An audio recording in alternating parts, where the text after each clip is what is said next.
Hi, everyone, and welcome to The X, a podcast from inside Silicon Valley about how experience shapes everything from products to businesses to entire industries. I'm Brian McLean, and I'm here with Demetrius Madrigal. Today, we're going to dive into what Demetrius and I do for a living, how it works, and why we've spent the last 16 years doing it. Good morning, D. How you doing? I'm doing pretty good. I think that this is a great time to get into this topic. Yeah, I think so too. Did you know that we started Metric Labs 16 years ago this month? Oh my God, it just flies by. I thought it was 15. The time has really, really flown by. I mean, when you think back, you go like, wow, there's a lot of ups and downs and all arounds. But when you just snap your fingers and here we are and 16 years later. And that's one of the reasons why I thought the timing of this podcast was perfect. I'm excited to talk about this because many people have asked us, why did you choose to do what you do? And not a lot of people really understand what that process looks like.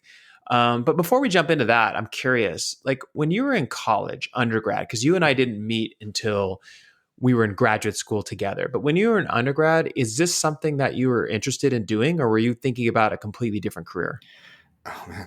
I didn't even know that this career existed when I was in college, and I think there's a lot of people out there, especially younger people, who don't. When I was in undergrad, and you think back, I think I graduated in 2001 from undergrad. I thought I was going to be like a therapist. I was a psychology major. I was like, okay, let's go out there and I want to engage and help people and things. And then, especially when I started getting into grad school, I got a sense for what felt like to be a therapist. Uh-huh. And they deserve all the credit in the world for getting out there and helping people for very little pay. And it's only through kind of getting out into the world, doing the work at NASA, which I got hired out of school, and then realizing from there that this position or this work even existed. Yeah, and you and I had a slightly different experience because when I got out of high school and I was going to college, I had the opportunity to work at a tech company in San Francisco because my sister had worked there and then my friends worked there and then I got hired there. And it was a really fun experience during the dot-com boom in the early 2000s. And so it gave me a glimpse about what careers exist. And I was in IT at the time, thinking that I was going to continue in IT. And then I was taking a class, and it was a class it was like an intro to psychology class. And they had this whole section on research. And they started talking about how you can study the behavior of people and kind of predict outcome, and how that actually was used in the tech industry and how it was used in a lot of other industries. And it just was so fascinating that I was like, do I really want to stay in IT where I'm going to spend a lot of time alone, solving tech problems, which is fun, but I'm also a very social person. And so I looked at the situation and I was like, maybe not. So I switched my degree over and I decided to double major in business and psychology so that I can get the business courses as a minor and then get into the psychology as the major. And once I got into it and started taking all the classes, it was just super interesting and fascinating. And they started talking about the differences between being a therapist or working at NASA and doing space exploration research. And there was just all kinds of stuff going on. And, I'd met a lot of therapists and talked to them. And one of the things that they had said to me was like, you have to really, really want to do this job, because when you go to work every day, and I thought this was really good insight, when you go to work every day, you're not meeting with people who are like super excited to see you. You're meeting with people who are hurting. And Yeah. so you have to be the one to kind of bring them up and help them get through their problems. So you don't necessarily always have a cohort that you can talk to like you and I do on a Mhm. daily basis and talk about regular things. So I didn't really see that as much of an option. But then when we started getting into the actual research, like studying people and why they do things, and then I met you and all that, it started becoming very clear that this was an emerging field in a lot of different segments, but in particular, tech was adopting it quite quickly. Yeah. And to be clear, back then, what we do was still kind of forming. It wasn't what it is today. Mm-mm. So I like to think that we had kind of a little bit of a hand in making all that kind of happen, because we were working with all these different companies who were so influential in creating this process. But if I had known that this existed or was forming when I entered school, then I might have made different choices as far as my focus, but we still ended up at the same place. Yeah, exactly. I mean, I think a lot of people now, when they think about research, right, they always think about market research and that kind of stuff. But there's like Hmm. product research that like we do, where you're talking with customers and figuring out what works and what doesn't, and that kind of stuff. There's actual degree lines that are dedicated to that, like human factors and ergonomics and things like that, where that was just starting. They had that degree, but it was just starting when we got into it. But I'll tell you, the first time I actually observed, quote unquote, observed how products were built, I did not realize the extent to what's required to build them at scale and truly address that need. It's a much bigger endeavor than most people think about. I mean, I think because you watch movies and you read these little stories, it's like five people got in a room and they built this huge, massive corporation. Yes, that's how it started, but that's such a small part when it comes to building a product that will be adopted by millions and millions of people. Hmm. It's just the very beginning of that ball rolling down the hill. It requires engineering, it requires research and design and marketing and other groups that really grow the idea from this small group of loyal customers to millions of people using it on a daily basis worldwide. And I feel like the process to some extent feels like a hidden area that most people don't really understand. And so when Hmm. you said, "Hey, we should talk about what we're doing," I thought, "Oh, are people going to think this is a little bit boring?" And then I realized I don't think so, because people keep asking us whenever they talk to us. They're like, "Wait, so what do you do? Like, how do you do that? That sounds interesting. Well, what happens when you get the data? Like, how do they use it?" And so maybe we can make this kind of interesting and also give people some insights on what to do if they're thinking about building a product right now.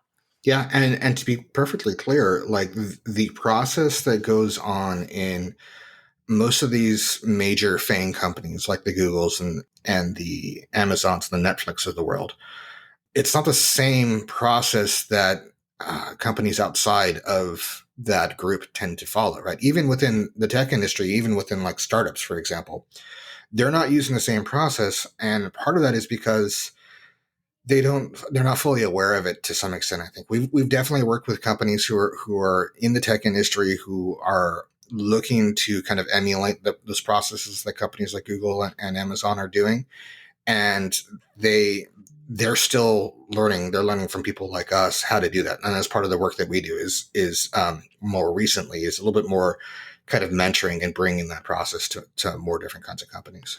Yeah, I think the thing to understand is like, as a researcher, our job is to uncover why things are occurring and kind of what to do with that data once you have it. But after you've been a researcher for a long time, you tend to kind of form more into a strategic advisor. You tend to try to help and educate people who don't do a lot of research on how to do their own research in their own way, so that it becomes like this central part of the company's culture of like, well, I don't want to really make a decision about something unless I understand what my customer needs first.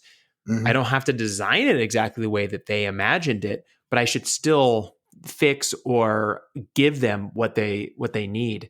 You and I've always talked about this. It's like it's really hard to build a product that people don't need. Otherwise they're not going to keep using it, right? Like you Yeah. have to build something that is like systemic to their process, so that every time they want to achieve X, Y, and Z goal, they think about going to your product to do it. Yeah, and the research part of a user-centered design or user experience focused design is really about having the information to make educated choices. So it leads to better choices. It leads to less risk. It leads to a greater chance of success. It leads to pivoting earlier, right? All of those things because you just have more awareness of what is going on, both in the market and at an individual user level. So all of that stuff plays together, and for sure we sit a little bit at this nexus of engineering, design, and marketing, and business strategy, where everything has to be taken into consideration. And to be fair, a lot of those other fields they also have to take a lot of this into consideration at the same time.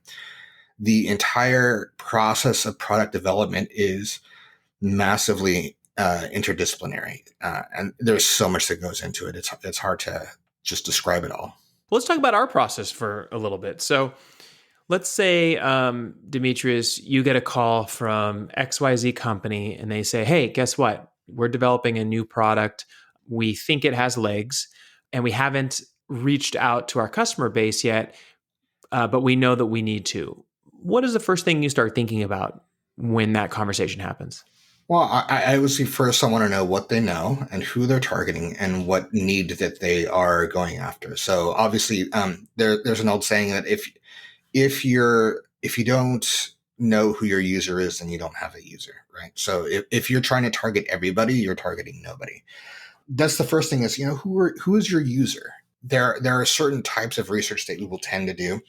This all falls under kind of this user-centered design. In order to put the user in the center of the design, you have to know who your user is. Mm-hmm. So we will do this kind of exploratory research of a company will come to us and say, we really want to understand these people because we think that we can develop products for them. So we can sell them something, we can provide them something that will be beneficial to them and to us. So that can be, for example, a working mom. We want to understand what their life is like so that we can see the best ways to deliver them products and also just understand what they need. So we will go out and spend time with people who, like in this case, working moms, right? We'll figure out what their life is like. We'll figure out like what it's like to go from being in a work state to being in a parental state, and what those people need, and what if they are doing work at home after hours, are they doing it while they're also cooking dinner? Are they all doing that while they have a crying baby going in the room? Are they doing that while there are all these other needs going on? And that environmental factors, what's going on within their context, is huge to being able to deliver a product that both meets that user's needs, delivers them value, but also does it in a way in which that value is accessible. It's not locked behind this use characteristic that makes it nearly impossible. Yeah. And we've worked with, looking at this example, we worked with this population before. And you and I have had the opportunity to go out and actually spend full days, weeks with working parents and observe them in their home, observe them, when they drive to work, observe them when they're trying to, like you said, work at night and also cook at the same time and also manage family needs. And even in those situations, having a family myself, I was shocked on the things that I saw and the workarounds that people were applying to their job and the areas of needs that kind of presented themselves that you kind of take for granted. Like Mm-hmm. if you say like, oh, I'm going to build a product for working dads because I'm a working dad, you're not objectively looking at your own behavior to understand how you are just doing Yeah. things and making workarounds that you think are totally normal and okay because it works, but it can be streamlined and it can be more efficient, and you just can't see it because you're in it. You have to go and observe objectively these people, and you have to really record their behavior and look at those holes and then bring that data back to them and say, hey, we noticed this is what you do every single Monday, Wednesday, and Friday on your way to work. Did you know that? And in many cases, what do they always say, D? Oh, the number of times we've gotten the response, I didn't even realize I was doing that. Yep. I didn't Yep. even realize I was doing that. I've been doing it for years. Didn't even realize I was doing that. And they just don't. They're not the best observers of themselves, which is why you can't completely rely on surveys and self-report kind of research. You've got to get out there and see what's really going on. Yeah. Now, one of the things that comes up a lot, and startups will talk about this all the time, is they say, well, we don't have the budget to go out and be studying the customer extensively, like you're talking about. Is there something that we can do ourselves internally? And my response always is, yeah, you can go out and study the customer. Yeah. Meaning like it should be paramount to your business that from the very, very beginning, even in the most smallest way, like even if you're meeting with only friends and family that you know, and you're sitting around and talking to them and observing their behavior, like doing something to understand that population of interest. If you're not doing that, I just don't understand how you could move forward and be successful unless you Yeah. get lucky, right? And for clarity, if you told that to someone at Google who's only worked at Google their entire career, hasn't worked in startups or in more traditional companies, Uh-huh. if you told them, oh, we're working on this product, but we don't really have funding to do research, they would tell you then you don't have funding to build a product. Then you should just not build a product. Yeah, because you don't understand your customer. I mean, what Yeah. are you building it for? You're building it for someone, right? Yeah, to them it would be like we're building a product, but we don't have money to engineer it. Then they say, Yeah. well, then you just don't have money for the product. Just don't build it. Yeah, exactly. And it doesn't always have to be outsourced. It can be done internally. Like I have a couple Hmm. great examples of this. So if anyone who's listening is super interested in how a couple of these companies became very successful, you'll find when you look really detailed in the interviews from the CEOs and the founders. So if you look at Airbnb, one of the examples of the Airbnb that is amazing was that when they first started, one of the issues that arose that they didn't really consider as deeply right away was the fact that if you don't have really good quality photos of your house, Hmm. that people didn't trust it or they were confused by it or it didn't look right. So people weren't booking. And so they actually hired professional photographers for the first group of people who were on the platform to go over and take all these professional photos. The only reason why they know that is because they actually went and sat and spent time with their customer. And these are the people who are actually posting homes for rent on Airbnb. And they figured out where are your pain points? What are people saying to you? What do you like? What do you dislike? I mean, they just really got in early and spent a lot of time with these customers. And because of that, they realized, oh, we have to have really good photos. These people need help with, some of the writing. The first group of Airbnb people are setting the tone for the rest of the people who are coming onto the platform, right? Hmm. So that's like one example. The other one was Pinterest that I heard about.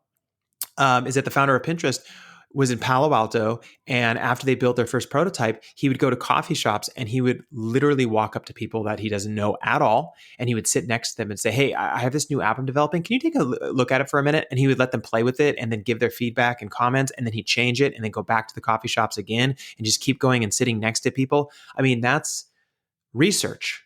Hmm. It's maybe not as like formalized and as structured as like the way in which you and I provide it to our clients, but it's early insight on people that you believe are your customers and getting that quick feedback. You need Yeah. that feedback loop. And there's a lot of cheap and quick and effective ways to do guerrilla research in order to get some of that information. But once you grow up as a company, once you get to that point where you're formalizing, you're going from kind of a startup mindset to more of a real corporate enterprise market mindset, you need to commit to it. And one of the reasons why is because it changes your mindset. It becomes from, all right, here's an extra thing we're kind of doing to just keep the boat afloat or to get to limp across the finish line to, all right, now we need to commit on as an organizational level. Otherwise, what's going to come out of this research is going to get ignored because the amount of resources that we've devoted to it communicates to everybody within the company that this isn't very important. Exactly, right? And there's many different ways to conduct research. So I'll give you a good example. There is the guerrilla research, like we were talking about, of going to Starbucks or whatever, and like sitting next to Hmm. somebody and ask them all those questions. And then there's the formal types of research, and these are the ones that Dee, you were going to talk about a little bit, like generative research versus concept validation versus refinement. So, Yeah. do you want to jump in and kind of talk about these differences and kind of explain of like when someone might use these types of research to help build their product? Yeah, so there's generally speaking four different categories of research, and you can use a variety of approaches. Whether the guerrilla, a more robust style that's very systematic, or any kind of combination of the two. So we already talked about the foundational stuff, which is just understanding the user. You might go out there with nothing else in mind other than like, I just really understand this person. So you go out and you spend some time with them. We call that the simplified way to, or the that's a simplified way of describing what's called ethnography, or it's not necessarily the full fledged ethnography that you would see from an anthropologist. It's a little bit more of a kind of targeted and efficient way to do it. But then the other types include things like generative research. So the point of generative research is after you kind of have some level of understanding of who your users are and kind of how they live their lives, now you want to identify kind of opportunities within that market space. So if for the working moms, you might want to say, okay, what products can help this working mom to have a more efficient or a better life or be happier or something like that? Where are the needs that we can help them with? So that's sometimes called need finding. The point often is to identify use cases. So if you're not familiar with the term use case, one of the ways that we like to think of it is kind of what is a user's need combined with the context or situation in which the need arises. So, is it the need, for example, to work on spreadsheets? Is that going to happen in an office, in a library, outside, in the backyard? Is it going to be in a crowded office space where people are going to come up and talk to them? Is it going to be, where is it? What's going on? And once you know both the need and that context, then that can really help you to design to that situation, deliver that need in that situation. That is really kind of your goal, is to understand that, because at the end of the day, what you're trying to do is you're trying to get together a concept for a product or a feature with another product that can deliver that need. An example of that, we went and we did a bunch of research way back in the day where people were connecting their computers to their TVs. This is like right around when VGA and S video and things like that were the ways to do that. But we didn't really know what people were doing that for and what they were using it for. And there was a lot of speculation that people are like, oh, well, they want a really big computer monitor. They want to be able to put their social media and their work devices, software programs on their TV. So we went out and we spent time with them, and we went out and did a bunch of need finding research and found out that wasn't really the case. They were doing it strictly for entertainment. And then that developed into a bunch of products that are out today. So those are the first two. The first one is just understanding the user. The second one is generative research, when you're trying to identify markets, gaps within the market that you can hopefully fill with some kind of a product. The third one is further in the process. That's called concept validation. So that is, there is an idea for a product or a feature that came from wherever it came from. Maybe it came from the generative research. Maybe it came from, some executive had a light bulb idea while they were brushing their teeth. Maybe a user emailed us like an idea for something that they want. Now, the next step is people might look at that and say like, oh, that sounds like a great idea. We should totally build that. But you don't really know for sure. That's just kind of your opinion. So the next step is finding out, is that a good idea or is that a bad idea? Or is that a good idea if we do this or that in order to kind of refine it and make it better? And then also, how accurate are our assumptions? We assume that they're going to get this product and they're going to want to use it in this way for this reason.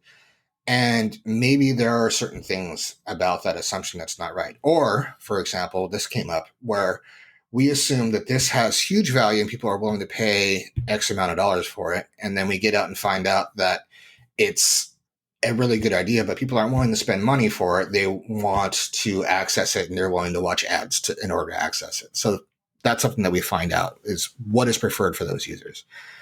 One of the great examples that's been floating around in the industry for a long time is this example where these researchers went out and they were hoping to build a physical product where people can get up into upper shelves easier. So they were going out and they were talking to like new parents and looking at how they were managing like their diapers and things like that in and out of shelves. And they thought they were going to develop some kind of a hardware product in order to, like, a little step ladder or something that can pull things down from shelves easier or whatnot.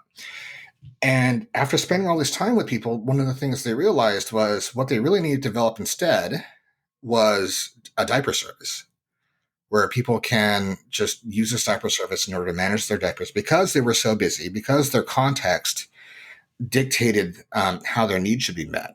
And that's how diaper services were born. Yeah, it's like you look into a segment and you think that you're going to build some snazzy little solution for it, and you realize when you take a step back and you look at it, it's like they didn't want anything. They didn't even want to have to do the job of going to get the diapers. It's more like, I'm really busy. Can you just deliver them to my house? Yeah, absolutely. So the final form of research that we do, and this can happen during the actual design development or even after release, is refinement. So that's ensuring that the design, now that you've identified what the product should be and what it should do, and in a general sense how it should do it, now you're ensuring the design delivers the value. One of the things we find most important is actually the product messaging. What is this product? What is it for? Why does it exist? Why do you need it? Now, we have found that the number one reason why new products that actually have a need fail is because people don't understand what it is. They can't conceptualize it. It's not clearly defined, so they never take the time to learn it, right? That is a huge thing that we will spend a lot of time figuring out when you open up this app or when you pick up this piece of hardware, communicating through the design or through actual content with words. What is this? What's it for? Why do you need it? And then another part of that, sometimes it means that it needs new features. So headphones and active noise canceling is a great example of this, because if you have your headphones and you want to use them, but you're spending a lot of your time in noisy areas where you can't listen to the headphones and you can't focus because of that, because of all the noise in that area, then a feature like active noise canceling that unlocks the value of the headphones again, so that you can start listening to your music and block out the world. So that's a feature that kind of that enables the other features. That's a refinement feature. And then kind of at the end, you have some of the UI stuff. So people tend to conflate UX and UI, but UI is ultimately probably the smallest component of UX. And there are products out there that are under development that are designed to not have a UI, like AI. So a lot of the AI is designed that we need to know the way that an AI can deliver value to the user. So that's UX. But the user should never have to do any work with it. It should just do it on its own, right? So that is a UX without a UI. And ultimately, what you're trying to do is try to provide a lot of times as little UX as possible or UI as possible in order to reduce the amount of work that the user has to do. Although sometimes when you're in an enterprise standpoint, what you're trying to do is make repeatable stuff, because somebody who's doing this at work, they're going to do it over and over and over again. It's just as smooth as possible. So all of those things kind of at the very end, that's the UI stuff to make sure that, like, all right, what you're doing, all of the features you're developing, all of the needs that you're providing, all of the context you're taking into account isn't out of the window because the UI is undecipherable. Yeah, and I think that's where a lot of people do get confused, is they feel like, okay, well, we have this product and people really need it and it works. It quote unquote works. But for people to truly engage with something, there has to be a reduction in the barriers to get to what they want to achieve, right?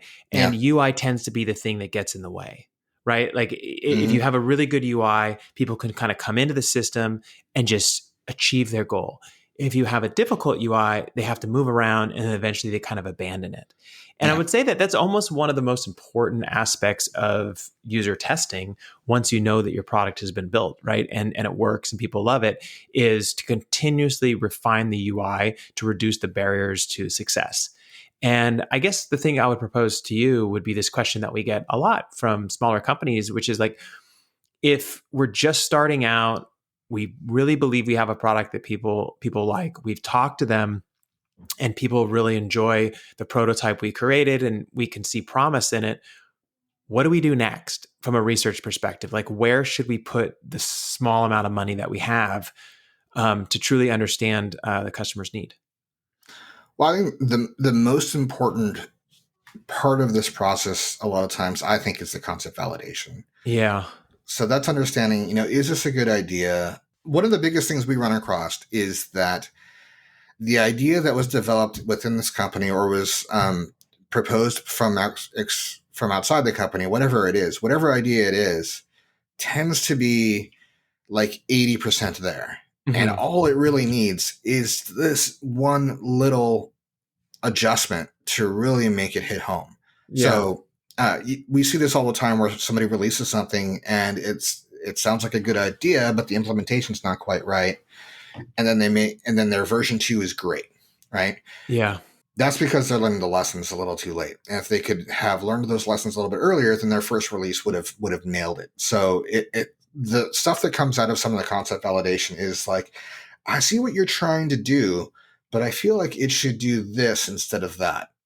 And Mm-hmm. then you hear that a lot of times as a researcher, you bring it back to the development team and they hear this and like, oh, that's so obvious that, like, I'm surprised I didn't think of it. But sometimes the obvious ones are so obvious that they just don't jump to mind because they're almost like assumed on some level. Mm-hmm.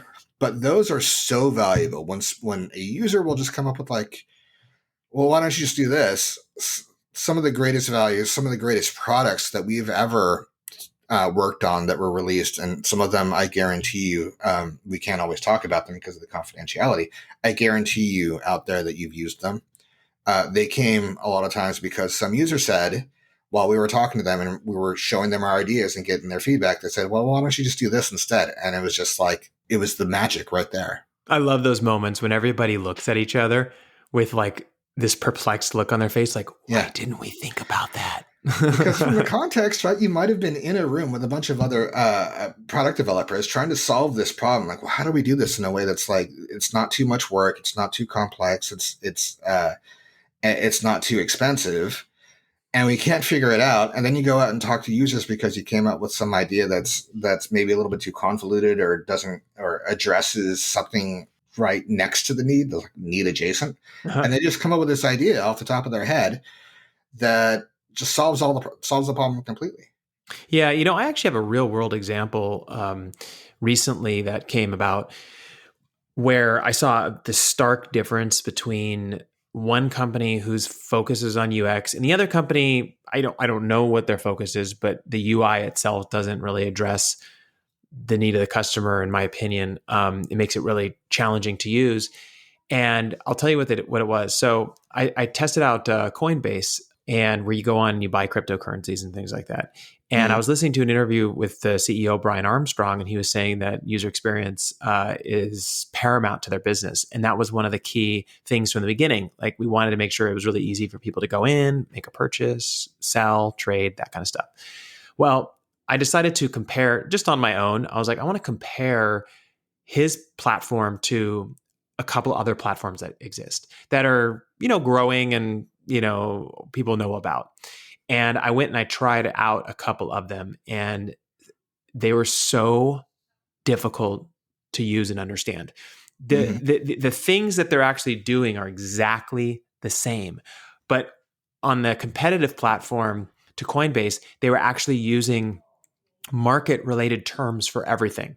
So, buy orders and put orders and like all this kind of stuff for very simple purchases of cryptocurrencies. And because of that, you make mistakes, you'd end up canceling it. And my guess is they probably lose 30% throughput simply because they're not focusing on a seamless, easy pathway for somebody who doesn't fully understand market terms for cryptocurrencies, and just allowing them to go in and say, I want this cryptocurrency and I want to buy it, and that's it. And there's such a stark difference between the two. It's shocking to me, but it also makes me realize why Coinbase has so many customers compared to this competitor. Yeah. And I think that the only reason that this competitor is below them is simply because the UI is so difficult to use. Yeah. And that's a perfect example, right? You fix that, suddenly, boom, the channels open up and customers just start flooding in.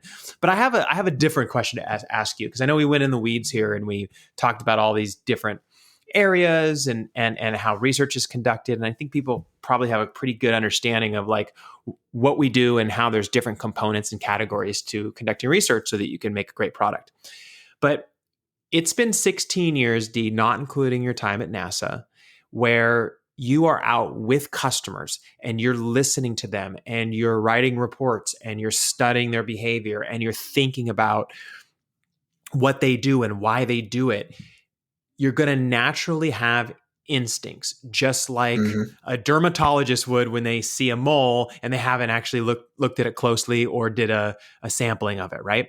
And you just kind of know these things. So I'm going to ask you this honest question. When we get pitched products, because people will reach out to us and they'll say, hey, can I pitch this product to you and you give us your feedback? So we're not doing research on it yet. We haven't studied their customer, how their customer interacts with it. Simply want us to look at it and give them feedback, since we spent so much time with customers, right? Do you know if something is going to succeed or fail pretty much right away when you see it? Most of the time, yeah, I would say so.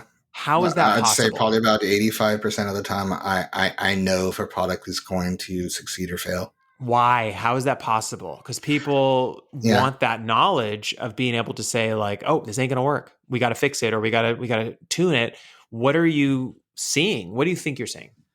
Well, one thing is that for us doing this for 16 years, we have so much ingrained institutional knowledge about users in general. Like we understand how they live their lives, what they're doing. We know what are their biggest, uh, the most demanding times of day, or like what are they spending their time on? What do they want to spend their time on? These are all things that are kind of ingrained within us, and then we also can see what perspective the company or the product developer is bringing to us. And one of the first things I will look at is what need does this solve, or does it solve a need at all? So if somebody's bringing me something because they think that it's trendy and what the kids want, but it doesn't actually solve a need. It doesn't connect people like Instagram does, or it doesn't communicate thoughts like Reddit or Twitter, and it doesn't like increase your access to money like Venmo or Cash App. If it doesn't actually achieve anything, if it's just kind of exists, then it's not going to find any traction. It's not going to do anything. If you can look at it, sometimes it takes a little while. Sometimes you hold it up to the light and turn it sideways, and then you can actually see, okay, well, there's the value. But Yeah. sometimes there just isn't any. Sometimes, and this happens quite a bit because we're in a culture now where everybody is trying to innovate constantly, which is great. The proportion of product concepts that actually make it to market and are successful is maybe like 8%. Maybe Hmm. 8% of ideas that actually get funded and start development actually become successful products. The amount of products that get canceled halfway through or get released and just completely die, it's kind of overwhelming. It's a little bit, they say, a movie like an Avengers film getting completed and being released and being successful is a bit of a miracle. The same thing is true with any product, hardware, or software. One of the things someone said to me one time, another researcher, is they said, by having that gut instinct, aren't you kind of going against the whole process of research? Meaning, like, shouldn't you kind of try to stay as objective as possible in that moment and then Mhm. say, well, let's just test it? Yep, that's absolutely true. So you can have your knee jerks. There are things you can look at and say like, well, as far as best practices, this is we can do a heuristic evaluation and say like, okay, here's the problems that we know are going to come up because they always come up, right? You're doing something that we just saw another version of this get tested, and this is we just know that this is kind of how they're going to respond. But at the point where you need to go out and test your assumptions, then you've got to get out there. You try to put yourself into an objective mind space. And you give that product the most realistic chance that it would get, right? Hmm. So you can't sell the product, but you also can't bury the product when you're putting it in front of a customer. You've got to simulate to the best of your ability what it would be like for that person to come across that product organically, and then you get your feedback. And we don't have any skin in the game, but if we feel like something's not going to do well, 90%, 90 to 90% of the 95% of the time, the user's just going to tell us that. And I consider it a real win if we're wrong, because we just went out there and we did the work to find out if we were right or not. And that paid off because we Hmm. found out something different than we assumed. And that's the reason Yeah. why you do the work. Well, Now, I as they think say in also, sports, that's the reason why you play the game. no, yeah, it's totally true. And I think the way that I've categorized it or separated it is when a pitch happens in front of us, if they're pitching a really great concept, so they're saying, like, here's the need, here's what's happening, here's how we're going to solve it, but then the execution of the prototype or whatever that they showed us is poor, then Mm-hmm. in my mind, I'm usually like, okay, this is a great idea. Let's just go fix this thing, right? Mm-hmm. Like let's go figure out what customers really want and we'll get it all squared away.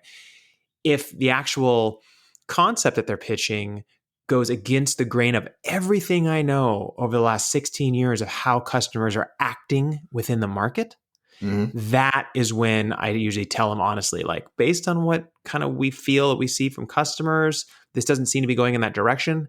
We should test that and make sure that your concept is aligned. If not, then maybe we can just kind of start from scratch and go from there. I also find that the people who seem to be the most successful are the ones who are totally okay with breaking everything that they have and starting over. Yeah. When I say that there so many of these concepts don't really turn into successes, Yeah. sometimes they lead to other successes. Sometimes they take it and modify it. It becomes something different, right? Because you've pivoted, and our job is to make sure the pivot is done early Yep. before you've sunk a lot of money into it, and making sure that the pivot that you get to is at the very least getting you closer. Maybe you'll have to pivot again, and hopefully you'll be able to pivot before you sunk a bunch more money into it. Once it goes to engineering, then like making that pivot, that change is so much more expensive, and you already have all this sunk cost.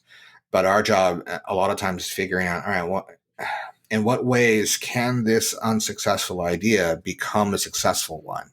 And Yeah. it happens all the time.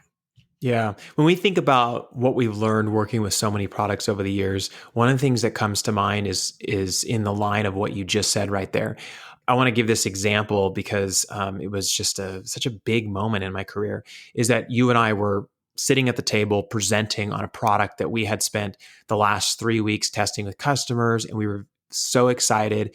And I think you were pitching the results.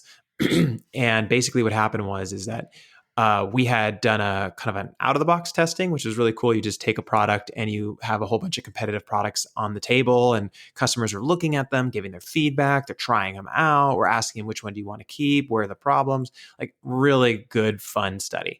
And we had very clear results that indicated these 3 or 4 things needed to be changed, and it would be a very competitive product. And as Yep. we were at the table presenting all this information, we see these very nervous looks, kind of like pale white looks on the faces of everyone around us. And you and I had no idea what was going on because remember, we were brought in from the outside. And so we finished pitching, and then everyone's kind of quiet, and then everyone's like, "Thank you so much," and we shook their hands, and everybody left. And then the product manager basically reached out to us. I don't know if it was like a couple days later or a couple hours No, it later, was it was the same day. We same we day. walked outside with them. It was Yeah. it was a director of product development. Yeah. And that Yeah. person said to us, we were hoping that what you were going to say confirmed the decisions we already made because we already pulled the trigger and it's already went into production. This was a situation where they were trying to figure out why one of their products weren't was underperforming. And we went out and we did what you described. It's called a simulated shopping experience, where we give people like, all right, well, here's a bunch of competing products in this category. Take a look at them. Tell me which one you would want based on what you're seeing, and simulating what they would do if they went to like a Target and saw these products laid out in front of them. Which one would you pick? And then they get to take it out of the box and play around with it. Well, one of the things we found was that the problem was not the product. It was engineered, it was designed, and everything very well. But just like I said before, some of the the most frequent problems that we run into is with product messaging, and this is an example of that case where people didn't. It was we had a really good design. Once they understood the design, they really liked it. The problem is they didn't understand the design. They didn't know why it was designed that way, and it seemed weird and strange to them. So when we went in and we presented to the leadership group, it was like, you've got a great product. People love this design. The only issue is they don't expect to love the design just from looking at it. The way to fix that is in your marketing, is in your packaging. Just make these changes. They're really cheap changes. You're going to have a really successful product. But they Yeah. had already committed to redeveloping the product. So it was one of those situations where if they had waited another week or two, they could have saved a bunch of money. Yeah. And I say a bunch of money, I mean like probably hundreds of thousands of dollars. I mean, I'm pretty sure that was like going to be $1 million Yeah. development, because I they know. were redesigning like a. It was as though, if the analogy would be like, if you were working on a car and you thought the problem with your car was the chassis, so you were going to change the entire platform on the car because it was something fundamental to it. So it was probably a big expenditure for them. For sure. Well, before we actually get to our wrap up and talk about what we want to leave people with so that they can make really good decisions about their products, one thing I want to talk about for a minute is why you should listen to your research team. This is something we get pushback on quite a bit, and it's totally okay. It's all about education. But so research teams basically peek around the corner. They're kind of like your fortune tellers. They tell you they don't tell you exactly what design to design. That's not their job. They tell you what's happening and why.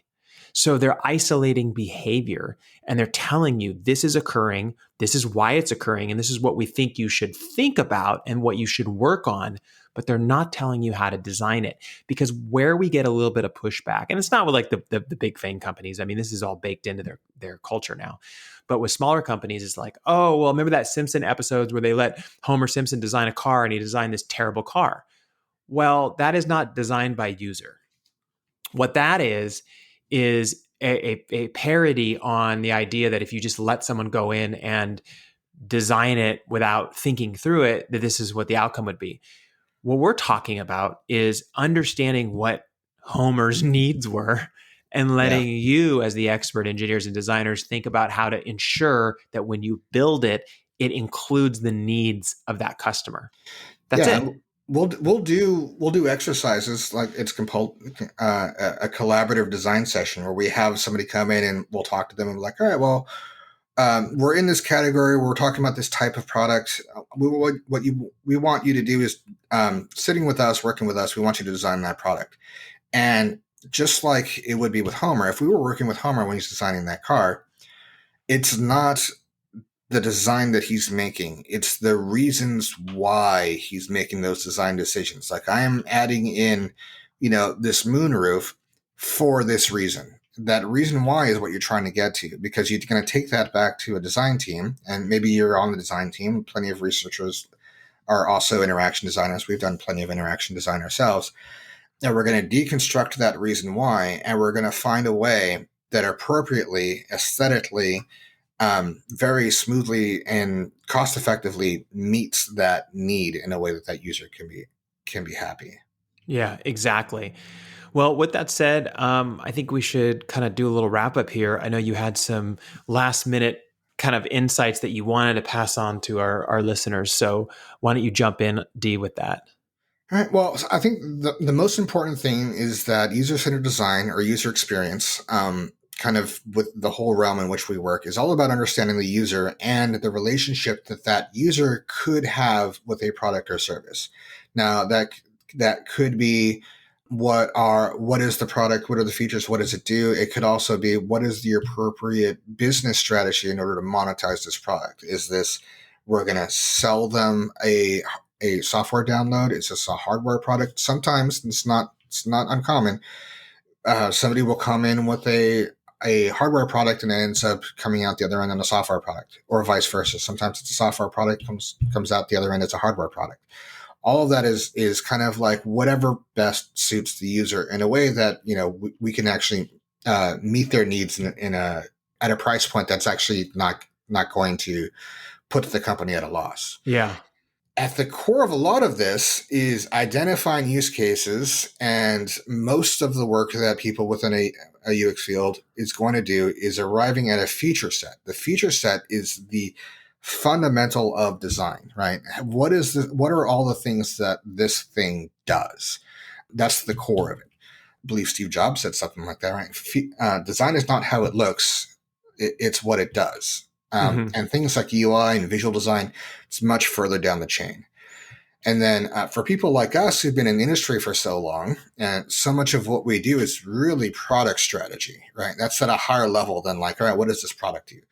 That includes things like, how are all of these different products working together in an ecosystem? That can be a brand ecosystem, like maybe you're in the Apple ecosystem, or maybe it's just in general a functional ecosystem. Like, how are all the different things in your home working together? Whether that's something that is a tech product, or something that is a physical product with no electronics or any real technology built into it. That could be like, how does this sensor cooperate, get integrated into how somebody uses their hand tools, right? Like, all of those things we have to think about how all things play together and create an overarching experience of how somebody is in their home, is in their car, or in their office. Like, Yeah. how somebody, if you're designing a a display or some kind of a connected speaker, that is a form of display. It's an auditory display. We think through how that display is going to functionally interact with that person's kitchen knives, right? How do Mm-hmm. those things work together? And that's kind of another part of UX and what we do, right? And if you are thinking about getting involved in this profession, if you're thinking about pursuing this, whether you're in the industry or you're not, that is kind of the mindset that you have to have of just like, you have to have that down in the weeds view, but you also have to get to 30,000 foot perspective and see the bigger picture also. Yeah, one of the things that we've always promoted with researchers, especially newer researchers, is we always say, don't be afraid to show to have an opinion, Yeah.